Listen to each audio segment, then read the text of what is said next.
Nilikuwa maeneo ya nyumbani, kutoka nyumbani nikaenda maeneo nyumbani ni kitu Machimbo Kipunguni.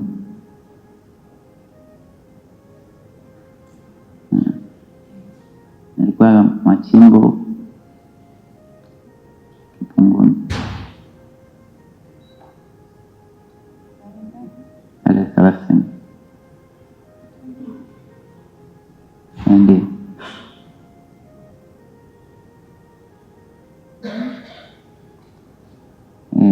nilitoka nyumbani nikiwa natembea kwa mguu na kwenda dukani.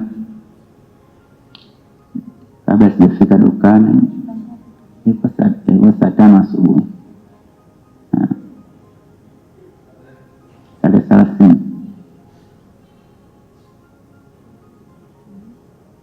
Kabla sijafika dukani, gari la polisi ilitokea kwa nyuma nikiwa natembea, na polisi walinipiga risasi ya mkono.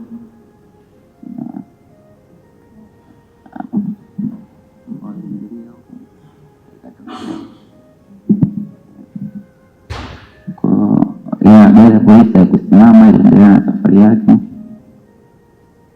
Baada ya hapo, wasamaria mwema walinichukua kanga, kunifunga, damu zilikuwa zinatoka, sababu kuna mshipa ulikatika hapa, unatokea huku, napandisha kuja huku, damu ilikuwa inatoka nyingi. Kwa walinifunga pale, wakanipeleka dispensary ilikuwa karibu, wakanitoa ile kanga, sababu ilikuwa imeloa sana damu. Wakanifunga tena bandeji kwa sababu ilikuwa dispensary, wakasema hawawezi kunihudumia. Wakanitoa pale,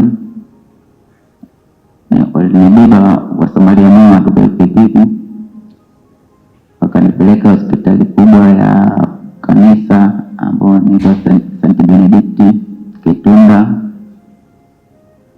Pale ndo wakanilaza pale, wakaniwekea drip moja, kanitundikea drip moja ya maji. Ndio baadaye ndo wamenishona ili jeraha lilokuwepo. Kipia narudi kwenye shughuli zake. Njiani kulikuwa na mapurukushani, yeye anarudi mtaani. Kipia anarudi kwenye shughuli zake, huku barabarani kulikuwa na purukushani. Kwa hiyo askari anasemekana alikuwa juu, akawa anapiga risasi ovyo ovyo, akampiga mwanangu risasi ya kichwa kwenye paji la uso, kadokazia nyuma hapo, akadondoka chini. Wasamaria wema wakamchukua wakampeleka hospitali ya Plani. Nikapewa taarifa ya Plani. Nikapigiwa simu, nao anapigwa risasi amedondoka. Nikaenda eneo la tukio, nikakuta kuna madamu pale. Yuko wapi? Kapelekwa nani? Plani. Nikaenda mpaka Plani hospitali, nikakuta mwili wa marehemu, nikamfumba mpaka macho. Daktari pale akanichukulia maelezo, unaitwa nani? Nikamfahamisha, naitwa Salum Masudi Mnyamangala. Huyu nani? Mwanangu. Anaitwa nani? Anaitwa Bariki Salum Mnyamangala. Naishi wapi? Naishi Ulioni kwa Mnyamani. Anaenda kesho tutakuja kuchukua mwili. Kaondoka, nimfumba mpaka macho mwanangu. Akaja kakake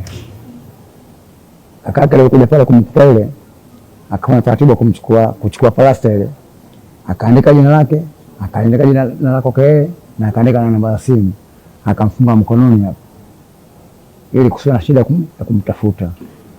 Kesho yake tumekwenda pale, tukamwambia mwili uko wapi? Uko Amana. Tumekwenda Amana tukazuiliwa mpaka serikali itoe nini taratibu, mtafuata nini mwili wenu. Nika chanzo kufuatilia sasa. Kesho yake hakuna kitu. Tukaanza kuzura katika hospitali sasa. Mwisho wa siku mwili umepotea, mpaka leo tulipata mwili wa marehemu. Siku hiyo ya tarehe 29 tulifanyika uchaguzi, lakini yeye aliuawa tarehe 30 majira ya 7 mchana.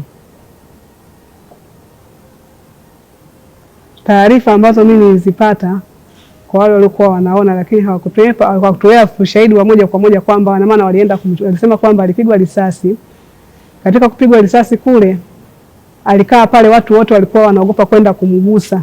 Kwa alikaa pale kama masaa mawili. Alipigwa 7 mchana na aliondolewa pale saa 9 mchana. Baada ya hapo na mimi nikiwepo kule Buguruni, yani Mnyamani, nilipigwa simu niko Mnyamani. Nikawa naendelea kuweza kipindi kile tulikuwa tumejifungia. Tukawa tunawasiliana, kaka yake mwingine yuko njiani anakuja hapa, anaitwa Yohana, Masima Yohana. Akawa ananiambia kwamba Baraka amepigwa risasi maeneo ya Ukonga Mazizini. Samani. Halo. Njoo moja kwa moja mpaka Karimjee, ndo nahojiwa hapa. Ndo naongea naye. Kwa hiyo baada ya hapo tukaendelea kupeana taarifa. Sasa tunafanyaje? Akasema lakini watu waliokuwa wameniambia kwamba tayari keshachukuliwa na polisi na defender, hayupo tena. Tukasema basi ngoja kutulia tutamtafuta kwenye mahospitali. Hiyo ilikuwa ni tarehe 30. Lakini tarehe 31 ikabidi wale kaka yangu ambaye anakuja, mdogo wangu huyu, nikasema tuendelee kutafuta kwenye mahospitali maiti ilipo ni wapi. Yeye ana kicheti cha mgambo, kwa hiyo wakawa wako na mdogo wake mwingine wanaweka bodaboda mafuta, wakawa wanazuka kutafuta kwenye hospitali. Lakini walianza kutafuta kwenye hospitali kwenda Mwananyamala, Amana, tukaendelea mpaka huku Mloganzila, Temeke, lakini tulitafuta maiti hatukuipata. Hapo ambapo anakaa mdogo wangu, siku ikiwa ya tarehe 2 alifariki mwingine ambaye alipigwa risasi maeneo wanasema ya Mazizini, lakini hakufariki. Walimpeleka wenyewe kwa ndugu zao, lakini madai kwamba walimpeleka Mzambalauni. Baada ya hapo wale wakamruhusu wakampeleka mpaka Amana. Kwa hiyo alifia Amana tarehe 2. Kwa hiyo katika hiyo nyumba kutaka tuna misiba miwili huko Konga Mazizini ambako anakaa mdogo wangu. Ukawa kuna misiba miwili. Na huko kijijini kwetu hivyo vijiji viko karibu. Kwa hiyo tulichofanya tuliunganisha ile misiba ikawa miwili, lakini wenyewe wenzetu mwili wakawa nao. Kwa hiyo tulipoendelea kukaa vikao vya familia, ilibidi tusafirishe, kwa sababu tumeshatafuta mwili hatujaona ndani ya siku 2 huku na huko, tukipigana simu na wenzetu ambao wako Dodoma. Maana baba yake marehemu yuko Dodoma. Kwa hiyo tukawa tunaendelea kupeana taarifa, lakini mwisho wa siku nasema tumeshahangaika kila sehemu hatujaupata mwili. Wakasema basi kama ni hivyo inabidi msafirishe nguo za marehemu. Na tukamwambia kwamba na kuna msiba mwenzetu jirani naye wako hapa, tuko pamoja. Kwa hiyo tuliamua kukodi magari Costa 3 na tulifanya ibada Ukonga Mazizini, kanisa la Ukonga Mazizini. Sisi tuliweka picha, wenzetu waliweka mwili. Baada ya hapo jioni yake tulisafirisha kwenda Dodoma, tulisafiri. Kwa kuwa vijiji vile viko karibu wenzetu kule wanawahi kufika na sisi tunaenda kijiji cha pili. Kwa hiyo sisi kule nyumbani tena tulifanya ibada ya marehemu na wao kule walifanya ibada kule kwao wakazika. Lakini sisi tufanya ibada tu, kwa kufanya ibada tulipomaliza tuligawa nguo za marehemu na baadaye sisi tulirejea kurudi Dar es Salaam. Ilikuwa siku ya tarehe 29 baada ya uchaguzi. Ilipofika jioni mida saa 10 huwa anatoka kuelekea kufuata abiria kutafuta riziki jioni. Baada ya uchaguzi akasema naenda kutafuta riziki saa 10 jioni. Alipotoka ndo alijarudi mpaka leo.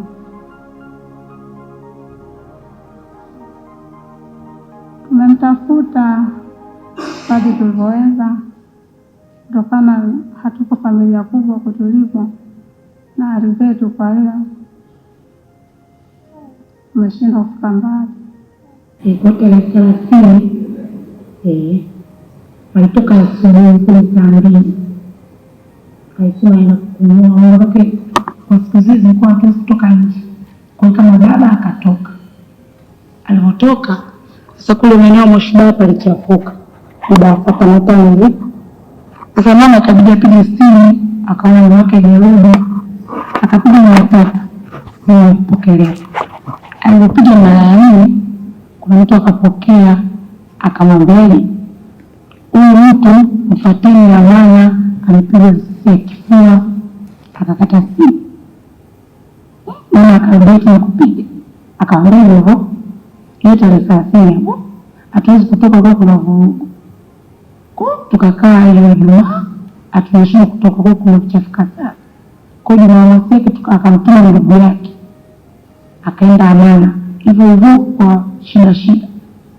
Alipoenda akaukuta ubiri Amana wa mzee ambaye alikuwa mzee tu mkubwa peke yake, wengine ndio walikuwa akamuona baba. Alivyomuona akasema sasa hivi huwezi kuchukua, ila alieleza kusema hawezi kuchukua sasa hivi mwili kwa sababu ya machafuko. Akatupigia simu kwa kauli zake, amekaa Mbagala, akaenda Mbagala. Kwa hiyo sisi tukasema sasa Jumapili, Jumatatu yake ili twende. Tunataka kuona kama siku ya kuapishwa mama Samia. Kwa akasema leo shughuli zitafanyiki. Tukasubiri Jumanne yake. Tukaenda Jumanne tukakuta mwili haupo kwa mtaba. Kwa tulirudi nikikosha ndaa mazishi, watu walikuwa nyumbani. Kwa kabla tubadilishe tuanze tena upya kumtafuta mzee. Kwa tukaanza kuchukua fomu tena serikali ya mtaa, tukaanza kumtafuta katika hospitali zote. Tukaenda Mama tena tukarudia hatujamkuta. Tukaenda Ngondoni kwa tunafanya sana maiti tunaangalia hatujamkuta. Tukaenda Temeke hatujamkuta. Tukaenda cha hospitali zingine tu Kivuli ndogo wa Mama ndogo hatujamkuta. Tukaenda Kivuli, yaani kila hospitali hatukumkuta. Kwa tulikuwa hatujamkuta. Tukavitu turudi nyumbani. Tukachukua tu nguo tukaenda Msoma, ni Msoma. Tukatupeleka kwa tukafanya misa. Tukarudi nyumbani ndo mpaka leo hatujamuona.